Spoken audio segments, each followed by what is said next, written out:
Okay, today we're starting Chapter 6, and Section 1 of Chapter 6 is dealing with similar polygons. Now, last chapter we dealt with congruent polygons, and congruent means exactly the same. Similar, on the other hand, doesn't mean exactly the same. It actually means proportional. Last chapter we dealt with corresponding sides, so hopefully you remember what corresponding sides are. But in this case, instead of corresponding sides being congruent, those corresponding sides are proportional. Proportional means the same ratio.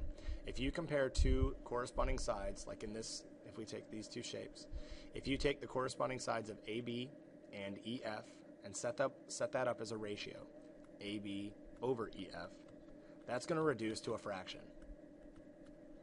And if every other corresponding side, like BC over FG, reduces to the same ratio, and let's go DC and HG, and then last but not least AD and EH, if all of those corresponding sides reduce to the same ratio, then you've proven that the two shapes are similar. Now there's one difference. Last chapter, when we dealt with congruent shapes, we proved that not only are the sides exactly the same, but the angles are also exactly the same, meaning A and E corresponding angles are congruent. B and F would also be congruent. C and G would also be congruent. And D and H would also be congruent. Now you'll notice that just like congruent shapes last chapter, in this chapter you're going to want to go from one shape to the other all the time. If you liked going from the bigger shape to the smaller shape, then go from the bigger to the smaller every time, like especially when we make our ratios. You'll notice that the bigger shape is on top, the smaller shape is on bottom. I do that all the time just so I know, I don't make a small mistake. So corresponding sides are proportional. Okay, they reduce to the same fraction, but corresponding angles are congruent. When it says write a similarity statement for the two polygons, what that means is that this shape, A, B, C, D, is similar to E, F, G, H. Now, similar means proportional. And once you've proved them proportional, then you can say that they're similar. Just like last chapter proving congruency. If you didn't prove that two corresponding sides were equal, or that every corresponding side was equal, then you couldn't say the two shapes were congruent. If you don't prove that corresponding sides are proportional, or that they reduce to the same ratio, then you can't say the two shapes are similar. Corresponding sides have to be proportional, corresponding angles have to be congruent. And an easy way to tell this in this case is just to take the two shapes and say, oh, yep, those two angles are the same, those two angles are the same, those two angles are the same, and those two angles are the same. That's kind of easier to do. So let's go to the next page. And in this problem, example 1 tells us right away that triangle RST is similar to XYZ. And remember, similar means proportional. Proportional means that they reduce to the same ratio. So what we're going to do is we're actually going to solve these three problems using the idea of proportionality and similarity. Number 1 says list all pairs of congruent angles. If these two shapes are proportional, or if they are similar, then corresponding angles are going to be congruent. Hopefully you remember, corresponding means in the same position. And I've just gone through and marked what angles in the same position. R and X are in the bottom left, Y and S are in the bottom right, Z and T are pointing up. This means that they're corresponding. And because they're corresponding, they should be congruent. Angle R is congruent to angle X. Angle Y is congruent to angle S. Angle Z is congruent to angle T. Then let's drop down to number 2. Find the ratio of the corresponding sides. Now what we need to do is go through and identify the corresponding sides. Let's start with RT. Again, I always like going from the larger shape to the smaller shape. RT, now what corresponding side of XZ or XYZ does RT correspond with? Hopefully you see that it's XZ. Then I want to identify, and I just go in counterclockwise, RS and hopefully you see that xy is the corresponding side. They are in the same position. The third side is easy because that's the only side left. What I'm going to do is I'm going to go through and I'm going to write fractions using these sides. I'm going to compare RT and XZ. RT over XZ. And again, I'm just going to go in counterclockwise. RS over XY. And then the third side, TS or ST, whichever one you choose, and ZY.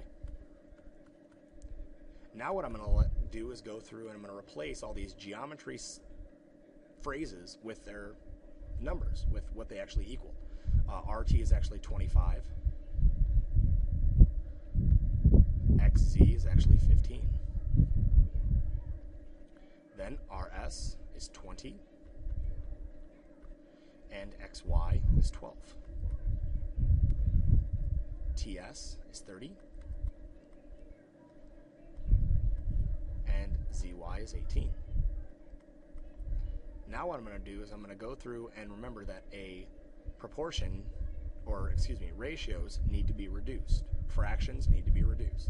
So what I'm going to do, because I'm kind of running out of space here, is I'm going to erase these, and I'm going to go through and reduce all these three fractions again.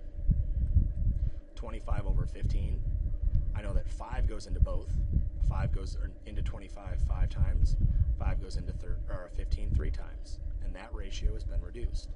20 over 12, I know that 4 goes into both of them. 4 goes into 25 times. 3 goes into 12. 4 goes into 12 3 times. So you'll notice that when I reduce the first two fractions, I have congruent ratios. But it's not until I do the third side that I make sure that all three corresponding sides reduce to the same fraction. 30 over 18, I know that 6 goes into both. 6 goes into 35 times. 6 goes into 18 3 times. And so now I've proven that all three pairs of corresponding sides reduce to the same ratio. This means that they are similar. Now they already told us they're similar. We already knew that.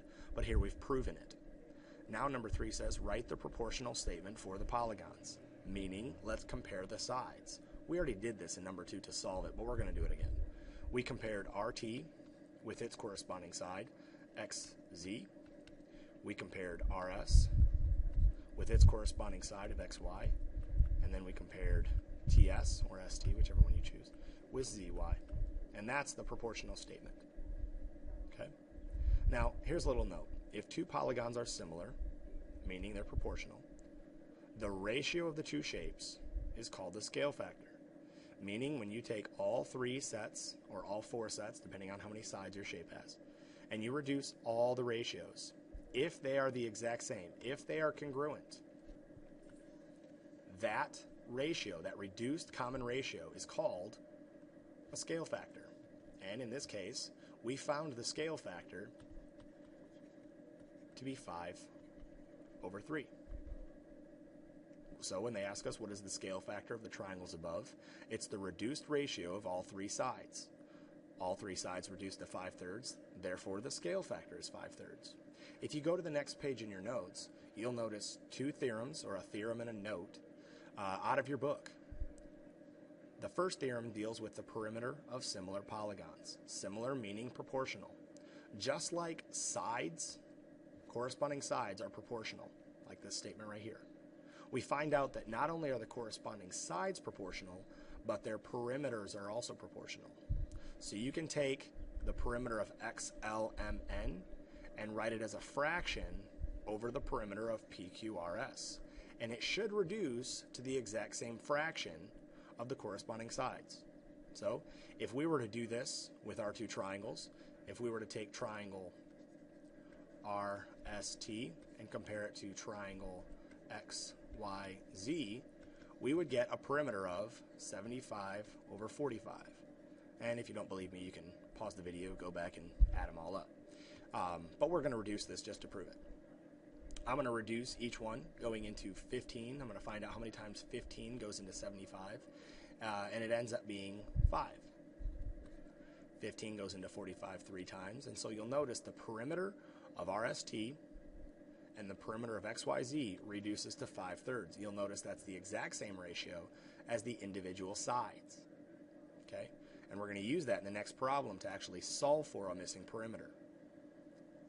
Then it says if two polygons are similar, the ratio of any two corresponding lengths in the polygon is equal to the scale factor.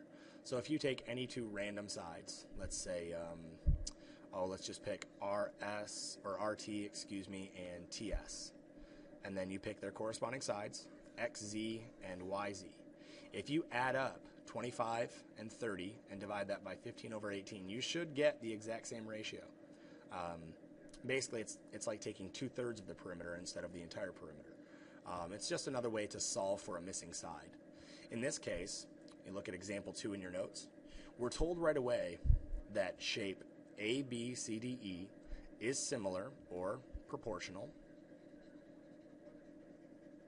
Remember, congruent means exactly the same. Similar means proportional.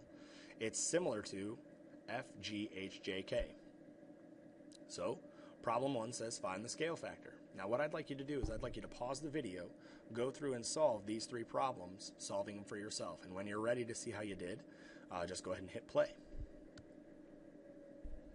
Okay, so hopefully you were able to solve some of those problems. And now we'll actually see how you did, just to make sure you know what you're doing. The first problem we see says find the scale factor of FGHJK to ABCDE.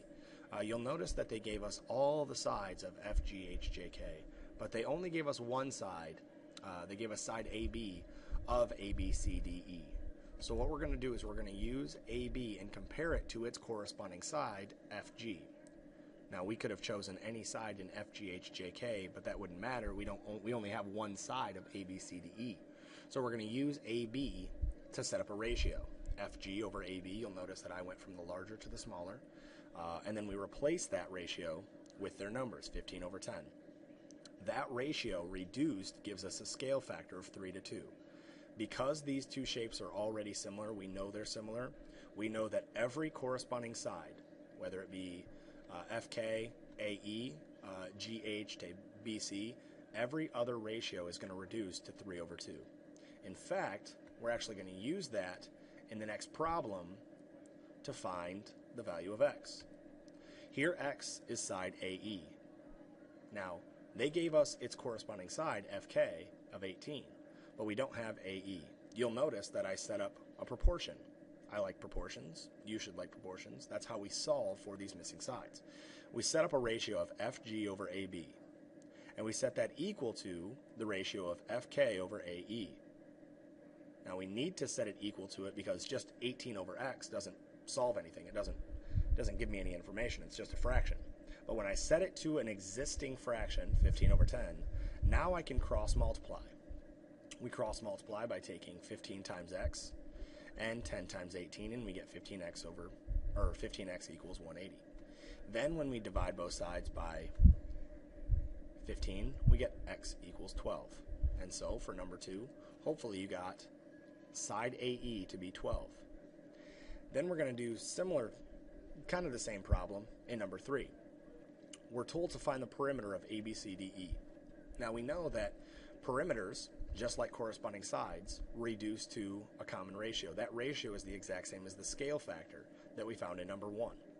So I know that the perimeter of FGHJK divided by the perimeter of ABCDE should reduce to the scale factor, should be equal to the scale factor that I found in number 1, which is 3/2. Well, when I actually find out the perimeter of FGHJK, I get 69. I'm going to use the perimeter of ABCDE as x, and that's where I get this proportion. Just like in number 2, I'm going to cross multiply to solve my proportion. I get 3 times x is 3x. 69 times 2 is 138. When I divide both sides by 3, I get x to equal 46. And so, I found the perimeter of ABCDE to be 46. Hopefully you understand how to solve these 3 problems. And now let's take a look at our homework.